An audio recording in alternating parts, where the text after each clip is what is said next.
Hello बच्चों, last time हमने lecture में क्या पढ़ा था? लास्ट टाइम हमने करा था फंडामेंटल क्वांटिटीज। कौन सी क्वांटिटी थी?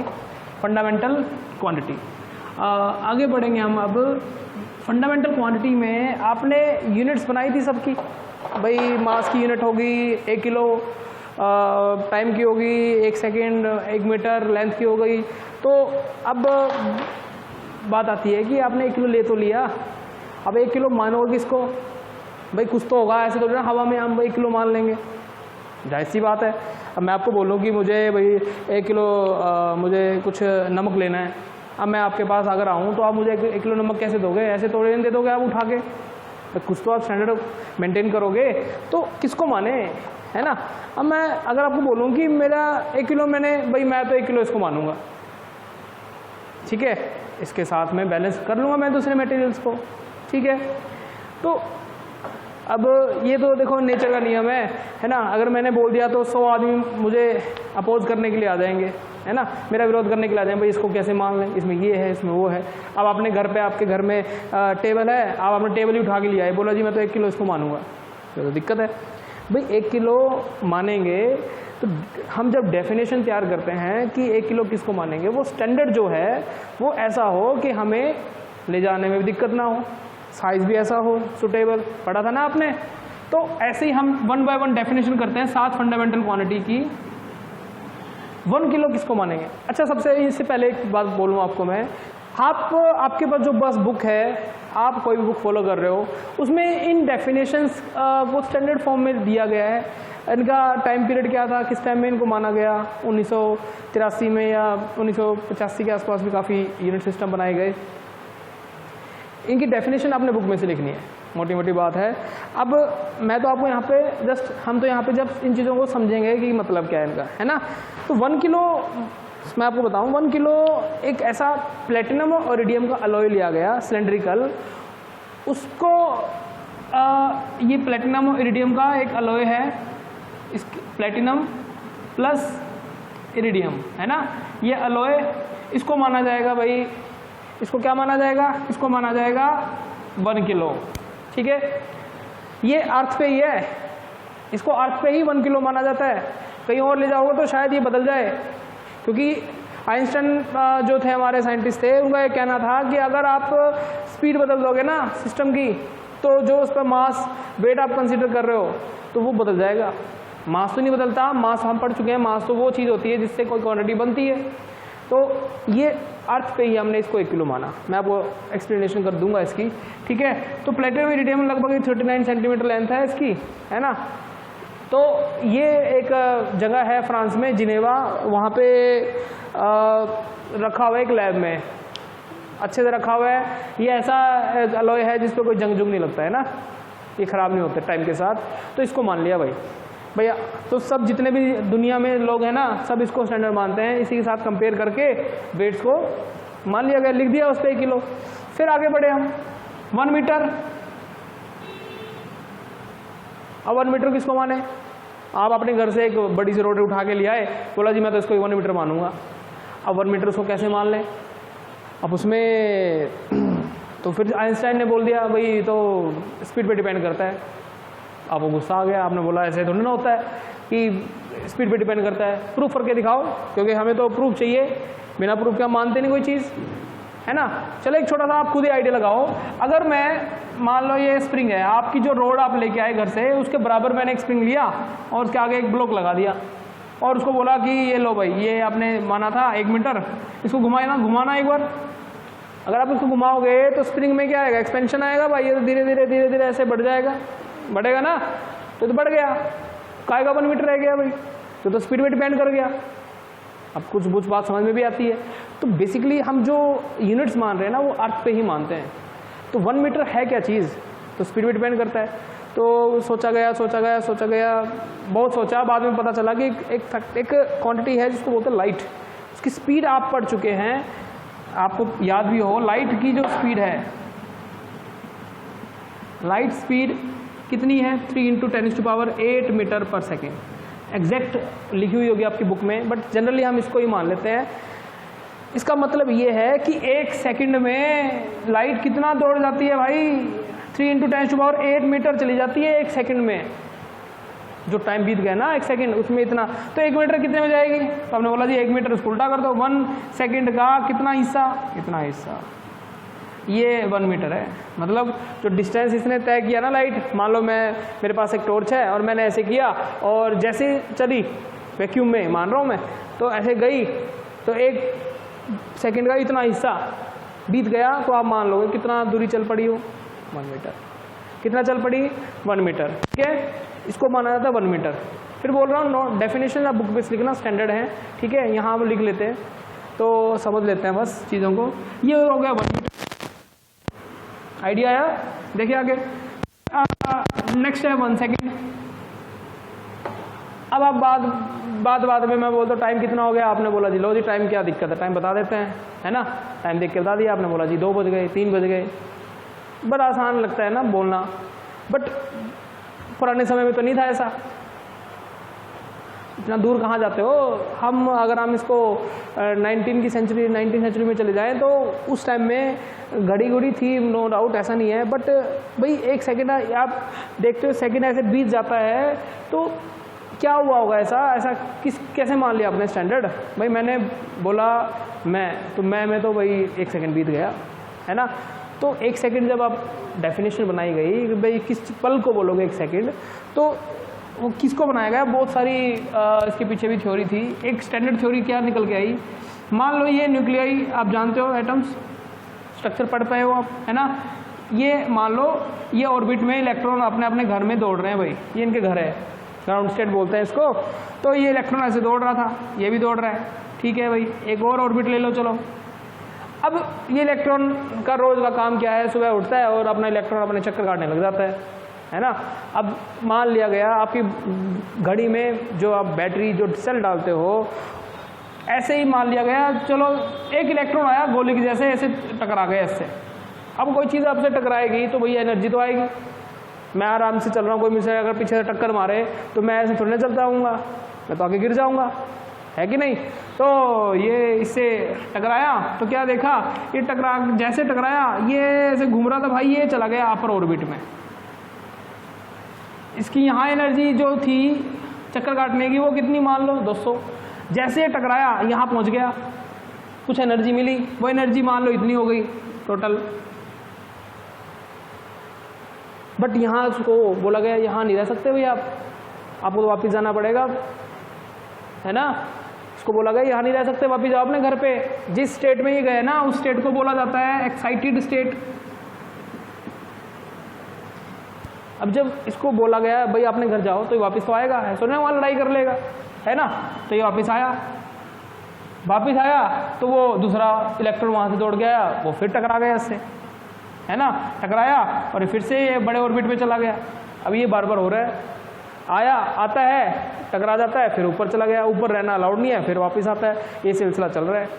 भाई ये जो टाइम बीत रहा है ऊपर नीचे होने का जो पीरियड है इलेक्ट्रॉन का, तो इसमें जब ये ऊपर से जब वापस आता है ना तो यहाँ एनर्जी चाहिए उसको 200 ही, बट एक्स्ट्रा कितनी है उसके पास 150। उसको क्या करेगा भाई, वो तो देनी पड़ेगी इसको। तो वो क्या करता है, मान लिया गया वो उसका एक पैकेट बना के ऐसे बाहर ऐसे फेंक देता है। जब वो वापस आता है ना ऐसे अपने ऑर्बिट में, तो एक एनर्जी का पैकेट, कितनी एनर्जी है 150 जूल, तो उसका पैकेट फेंके। ये कोई फिक्स नहीं है, मैं आपको बता दूं, ये तो जनरली बस एक मैंने नंबर लिया है, ठीक है। तो ये जो पैकेट फेंका फोटोन बोला गया इसको एनर्जी का। अब ये लाइट का फोटोन भी हो सकता है, गामा का भी हो सकता है, एक्सरे का जो आपकी और माइक्रोवेव है, रेडियो वेव है, उसका भी हो सकता है। तो ऐसे जब पैकेट फेंका गया इसको रेडिएशन बोला जाता है। तो ये जो रेडिएशन बार बार ऊपर नीचे होने से ये बाहर आ रही है, तो ये एक नंबर नोटिस किया गया, वो नंबर लिखा गया 9192631770 पीरियड्स। छोटी क्वांटिटी है ना कि बड़ी क्वांटिटी है, बहुत बढ़िया भाई, बहुत बढ़िया ना। तो ये तो इतना पीरियड जो रेडिएशन का जब हो जाता है ना, उस समय को बोलते हैं 1 सेकेंड। फिर से ये ऊपर नीचे ट्रांजिशन हो रहा है इसका, ये एक लेवल है, ये एक लेवल है।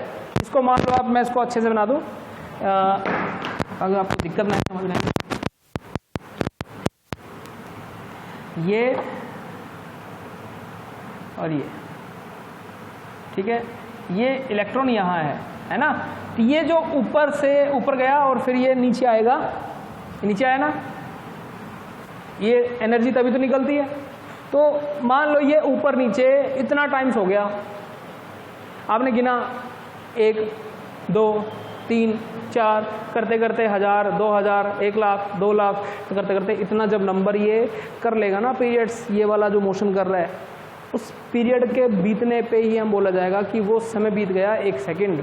और ये एक स्टैंडर्ड लिया गया, एक आइसोटोप है सीजियम का 133 एटम, है ना। ये आइसोटोप है किसका? सीजियम का। उसके लिए हमने इसको 1 सेकंड मान लिया। तो ये था हमारा। इसको अगर बोलोगे ना तो भी 1 सेकंड बीत जाता है। तो आप सोच के देखो, इतने स्मॉल लेवल पे, है ना, बिल्कुल माइक्रो लेवल पे ये एनर्जी कितनी है इसके पास, इतना जल्दी जल्दी कर लेता है कि उसको 1 सेकंड बोला जाता है। तो आप सोच सकते हो ना, सोचना इसको अच्छे से। तो 1 सेकंड क्या होगा? वो टाइम पीरियड है ट्रांजिशन का, जब वे इतने पीरियड्स रेडिएशंस के हो जाएंगे ड्यूरिंग द, है ना, transformation of electron from this orbit to this orbit, है ना। तो उस समय को बोला जाएगा 1 सेकेंड। ठीक है, ट्राई करना, डेफिनेशन लिखना अच्छे से। आगे बढ़ते हैं, देखिए फिर आता है 1 एम्पियर। 1 एम्पियर किसको बोलेंगे भाई? 1 एम्पियर हम जब magnetic field of current, magnetic effect of current पढ़ते हैं, 10th यूनिट में भी पढ़ा होगा आपने, सॉरी 10th यूनिट कह रहा हूँ, 10th क्लास में पढ़ा होगा। 1 एम्पियर मान लिया गया कि एक कंडक्टर है ऐसे, इसको फिक्स कर दिया यहाँ पे, है ना। एक दूसरा कंडक्टर भी ले लिया आपने, है ना, और ये इनफाइनाइट कंडक्टर है, मतलब लेंथ इसकी इनफाइनाइट है। इसकी लेंथ मान लो यहाँ से लेके यहाँ तक 1 मीटर है, इसकी मान ली 1 मीटर, और दोनों के बीच की दूरी ले ली 1 मीटर, ले ली। ये कंडक्टर ए, ये कंडक्टर बी। अब मुझे सोच के बताओ, आपने फ्लेमिंग लेफ्ट हैंड रूल पढ़ा होगा भाई, पढ़ा है ना? फ्लेमिंग का लेफ्ट हैंड रूल, उसमें एक चार्ज फोर्स एक्सपीरियंस करता है, 10th क्लास में पढ़ा है ना आपने, मैग्नेटिज्म वाला चैप्टर आता है। तो अगर इस कंडक्टर में करंट दौड़ रहा है I1, इसमें दौड़ रहा है I2, इसमें करंट दौड़ा, तो ये अपने आसपास एक फील्ड बना लेता है। ठीक है, फिलहाल के लिए इतना समझ लें, क्योंकि 3rd यूनिट 12th में आती है, पूरा डिटेल में पढ़ी जाती है। ठीक है, तो ये जब करंट दौड़ता है तो एक फील्ड बनाता है। ये देखो, ये राइट हैंड थंब रूल से है ना, तो यहाँ पे जो फील्ड की डायरेक्शन है वो अंदर है। उस फील्ड में ये वाला कंडक्टर फोर्स एक्सपीरियंस करता है, इसका नाम आप रख लो D कंडक्टर का। और ये जो मैग्नेटिक फील्ड बना B, ये कंडक्टर फोर्स एक्सपीरियंस करता है। वो फोर्स लिखी गई, फोर्स का फॉर्मूला था μ0 2R 2πr I1 I2 × L। ये लेंथ होती है जिसमें वो फोर्स एक्सपीरियंस कर। आप चाहो तो इसको ऐसे लिख लो F/L μ0 I1 I2 y 2πr। ठीक है भाई, अब सुनिए क्या मतलब है इसका। ये कहा गया कि हमने इसकी फोर्स मापी, इस पर जो फोर्स लगती है, वो फोर्स जब निकली, वो निकली 2 × 10⁻⁷ न्यूटन पर मीटर, न्यूटन पर मीटर। इतना फोर्स जब इस पे लगेगा, म्यूचुअल फोर्स होती है, इतना फोर्स जब ये फोर्स एक्सपीरियंस करेगा, जब इसको 1 मीटर दूरी पे रखा गया और इसकी लेंथ जनरली हमने 1 मीटर मान ली, तो उस पर जब ये फोर्स लगता है तो आप ये मान लोगे कि इसमें और इसमें जो करंट दौड़ रहा है वो कितना दौड़ रहा होगा, I1 I2, वो दौड़ रहा होगा भाई 1 एम्पियर। कितना दौड़ रहा होगा? 1 एम्पियर करंट जब दौड़ेगा तभी इतना फोर्स ये एक्सपीरियंस करेगा। ठीक है, 2 स्ट्रेट पैरेलल कंडक्टर्स हैं ये ऐसे। ठीक है, तो ये आप ऐसे फोर्स एक्सपीरियंस करते हैं। और कितनी करते हैं? ये फॉर्मूला कहाँ से आया? फिलहाल के लिए आप डेफिनेशन याद रखो, 3rd यूनिट जब हम पढ़ेंगे 12th में, उसमें आता है डिटेल में। चलिए आगे देखिए, नेक्स्ट आता है फिर टेम्परेचर। टेम्परेचर क्या होता है? 1 केल्विन। उसकी डेफिनेशन क्या होगी भाई? टेम्परेचर यूनिट जानते हो ना आप लोग, कितनी होती है? 1 केल्विन। अब 1 केल्विन किसको माने भाई? ये भी समस्या थी। तो क्या माना गया, एक दुनिया में एक चीज़ कॉमन है जो जहाँ जाओगे आप मिल जाती है, वाटर। आप किसी कोने में चले जाओ, लगभग आपको वाटर तो मिल ही जाता है। तो पानी एक ऐसी चीज़ है, उसको लेके बहुत सारे एक्सपेरिमेंट होते हैं, उसी को स्टैंडर्ड माना जाता है। एक पानी का होता है ट्रिपल पॉइंट। क्या होता है? Triple point of water. वो होता है 273.16 केल्विन पे। कितने पे? 273.16 केल्विन। ये आपने अगर ग्राफ देखा हो कभी, यहाँ पे होता है 0 डिग्री सेल्सियस, ये होता है -273.15 केल्विन, सॉरी डिग्री सेल्सियस, और ये होता है हमारा 273.15 केल्विन। यहाँ पे उल्टा होता है ना, ये जब स्टार्ट करते हैं यहाँ पे इसको माना गया 0 केल्विन। केल्विन स्टैंडर्ड यूनिट है इसकी टेम्परेचर की। तो गैस के लिए लिया गया था ये सिस्टम जब ग्राफ बने थे। तो 0 डिग्री सेल्सियस, 0 ऐसा नहीं है कि 0 डिग्री सेल्सियस में सारा वाटर का मॉलिक्यूल ऐसे सीज हो जाएगा, मोशनलेस हो जाएगा, नहीं, उससे भी पीछे एक टेम्परेचर होता है माइनस में। तो 0 डिग्री सेल्सियस होता है 273.15 केल्विन, ऑलमोस्ट 1 केल्विन किसको बोलते हैं? अब मुझे एक चीज़ बताइए, 1 kelvin triple point of water जो होता है ना, एक ऐसा ट्रिपल पॉइंट वाटर मतलब ये होता है कि एक ऐसा टेम्परेचर लेवल होता है जहाँ पे वाटर की तीनों स्टेट एग्जिस्ट करती हैं। तीनों कौन सी भाई बताइए? कौन सी? सॉलिड, आइस, लिक्विड हो गया, और तीसरी गैसियस स्टेट, वेपर स्टेट, है ना। ऐसे तो गैस और वेपर में अंतर होता है, तो सॉलिड, लिक्विड और, है ना, गैसियस स्टेट। ये तीनों ही एक पॉइंट पे, एक टेम्परेचर पे अगर होती हैं तीनों स्टेट, तो उसको बोला गया ट्रिपल पॉइंट ऑफ वाटर का, जो ट्रिपल पॉइंट इसको बोला गया, वो ट्रिपल पॉइंट ही 1 केल्विन कहलाता है।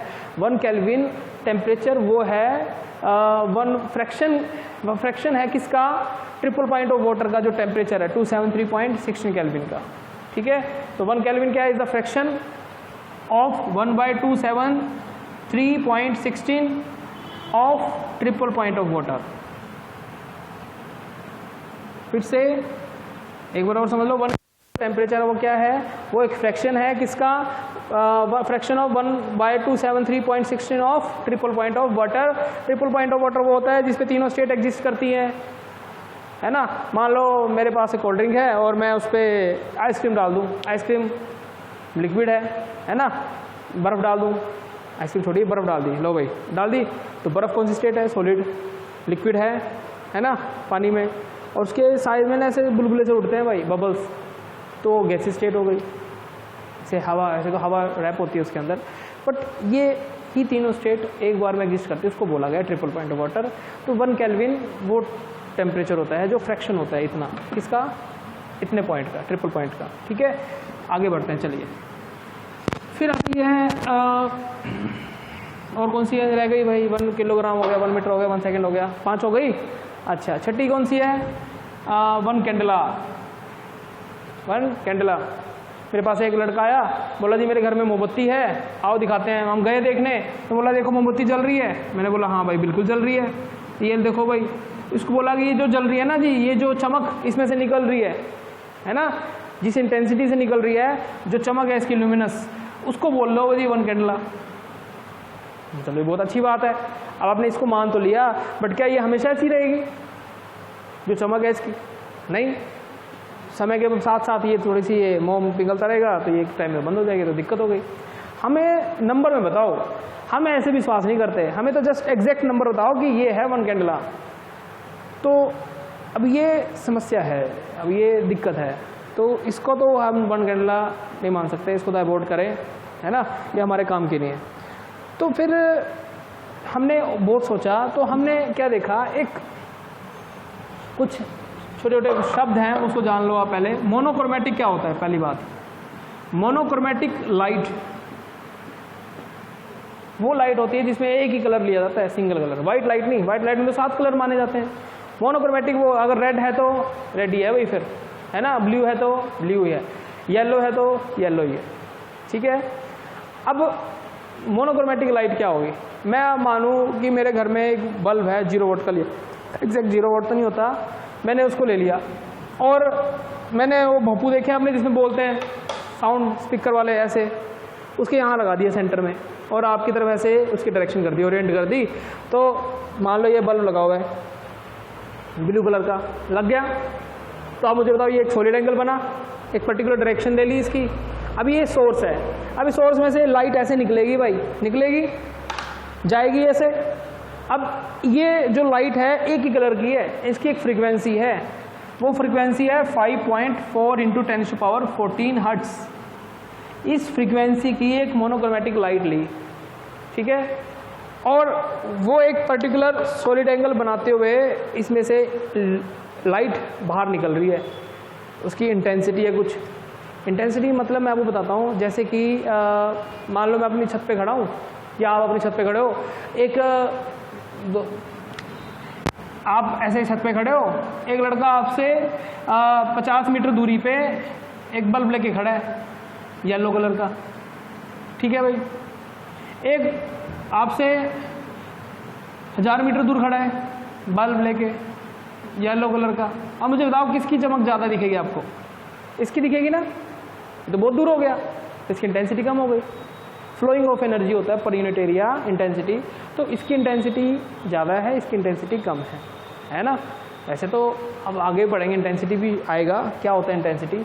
तो वन कैंडेला जो होता है ना, एक वो ल्यूमिनस इंटेंसिटी होती है एक पर्टिकुलर सोर्स की, जिसकी मोनोक्रोमेटिक लाइट है, और जो ये फ्रीक्वेंसी, अब बच्चा को ये फ्रीक्वेंसी क्या होती है? फ्रीक्वेंसी अभी आपने पढ़ा था ना, अभी 1 सेकंड की डेफिनेशन, ये ऊपर नीचे हो रहा था, है ना, ऑर्बिट्स में। तो वो जो एक टाइम पीरियड है ना, जो नंबर ले रहा है एक पर्टिकुलर टाइम पीरियड में, वो नंबर फ्रीक्वेंसी कहलाती है। बाकी फ्रीक्वेंसी भी पढ़ेंगे डिटेल में। तो बेसिकली हर कलर की एक फ्रीक्वेंसी होती है, उसी को ही उसकी एनर्जी बताया गया है, ठीक है। तो वन कैंडला एक सोर्स का पर्टिकुलर डायरेक्शन में जब ल्यूमिनस इंटेंसिटी फ्लो करती है, जो लाइट फ्लो करती है, इस फ्रीक्वेंसी का सोर्स है, तो उसको बोला गया वन कैंडला। और एक वो एंगल बनाता है, वो एंगल की वैल्यू मैं आपको बताऊं तो कितनी होती है,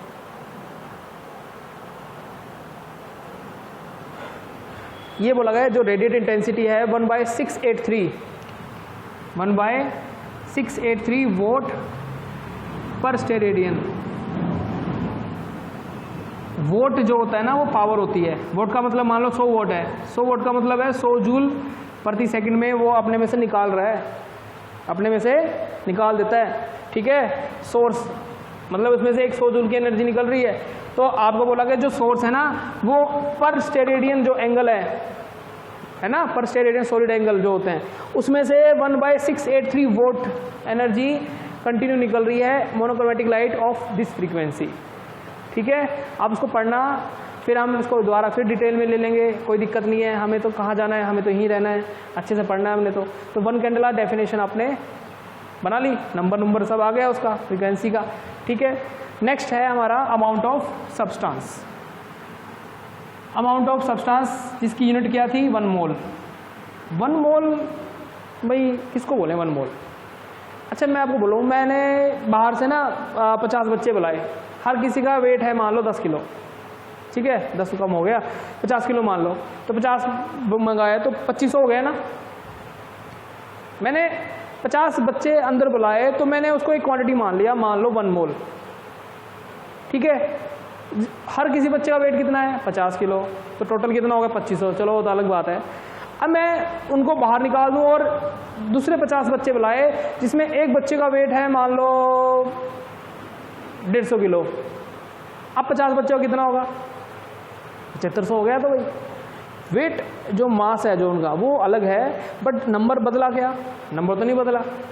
तो 1 मोल एक क्वांटिटी होती है जिसमें सिंगल एंटाइटीज ली जाती हैं, तो वो एक स्टैंडर्ड वैल्यू है 1 मोल की। मैं आपको बताऊं एवोगैड्रो नंबर में 6.023 × 10⁻23 एटम्स जब इकट्ठे हो जाएंगे ना, तो उस क्वांटिटी को बोला जाएगा 1 मोल, ठीक है। 1 मोल को स्टैंडर्ड भी लिया गया। 1 मोल एक क्वांटिटी है एटम स्ट्रक्चर में, अगर पढ़ें तो वो ली गई contents as many elementary particles like 0.12 kilogram 0.12 kilogram of carbon atom. 1 mole वो एक क्वांटिटी है जो मैनी एलिमेंट्री पार्टिकल्स कैरी करती है अपने अंदर, जितना 0.012 kilogram of carbon atom carry करता है। ये कितना हो गया, 1000 हो गया ना, हाँ, ये 12 ग्राम ऑफ कार्बन, तो इसको माना जाता है 1 मोल। केमिस्ट्री में पढ़ोगे आप 1 मोल, कोई खास कोई ज़्यादा टफ चीज़ नहीं है कि पता नहीं क्या हो गया। 1 मोल फिर से एक नंबर है। अब बच्चा कहेगा सर ये क्या लिख दिया, इसको बोला था एवोगैड्रो नंबर। कौन सा नंबर, एवोगैड्रो नंबर, ठीक है भाई। आप ये मान लो कि अगर ये ले रहे हो ना आप, कार्बन एटम का जो स्ट्रक्चर है 0.0112 किलोग्राम लिया है, 12 ग्राम अगर कार्बन लोगे तो इसमें इतने एटम्स होंगे। अगर ऑक्सीजन लूँगा तो मैं, ऑक्सीजन में कितना होता है 16, हाँ 16 ग्राम, ठीक है, तो उसमें इतने एटम्स होंगे। एटम्स की नंबर तो नहीं बदल रहे, बट उनका मास तो बदल रहा है ना, एटॉमिक वेट। वही चीज़ बताई मैंने आपको भाई, मास बदल रहा है बट नंबर तो नहीं बदल रहा ना, नंबर नहीं बदलता। 1 मोल इसी को बोला गया है, ठीक है। तो ये हमारी 7 फंडामेंटल क्वांटिटी हैं जिसकी डेफिनेशन आपको याद होनी चाहिए, और मैं फिर बोलूँगा इसको बुक में से लिखना, ठीक है, अच्छे से स्टैंडर्ड है, सब नंबर आपको एग्जैक्ट मिलेंगे उसमें, है कि नहीं। चलिए नेक्स्ट हमारा जो है यूनिट सॉलिड एंगल, और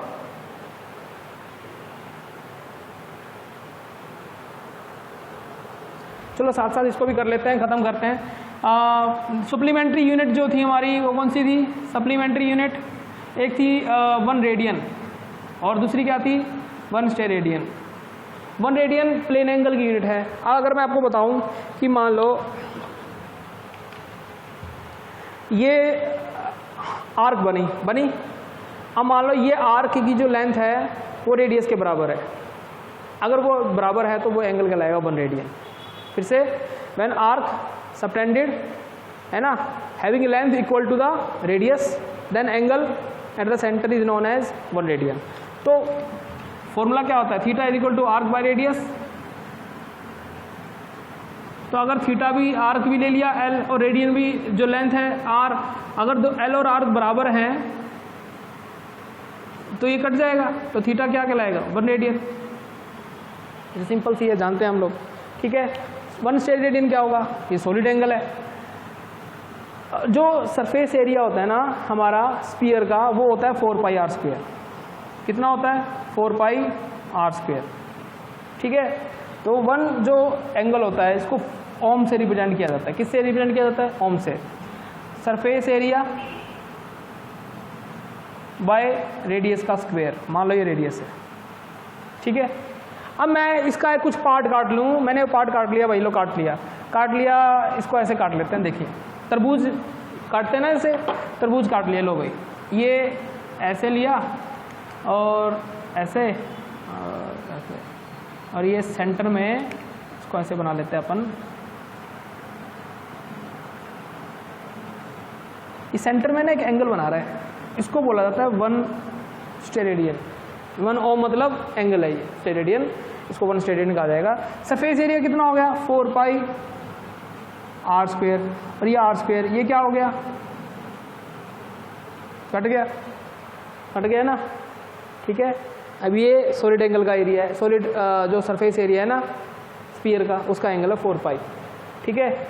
अब बात आती है 1 स्टेरेडियन किसको बोलेंगे। 1 स्टेरेडियन वो होता है कि जब इसका सरफेस एरिया इसका, ठीक है, और जो ये हमारी रेडियस है उसका स्क्वायर, जब दोनों की वैल्यू बराबर हो जाएगी तो बोला जाएगा 1 स्टेरेडियन। फिर से ये सरफेस एरिया का मैग्नीट्यूड और जो ये आपका रेडियस है उसका स्क्वायर का मैग्नीट्यूड जब बराबर हो जाएगी वैल्यू, तो ये जो एंगल बनेगा ये क्या कहलाएगा 1 स्टेरेडियन, है ना।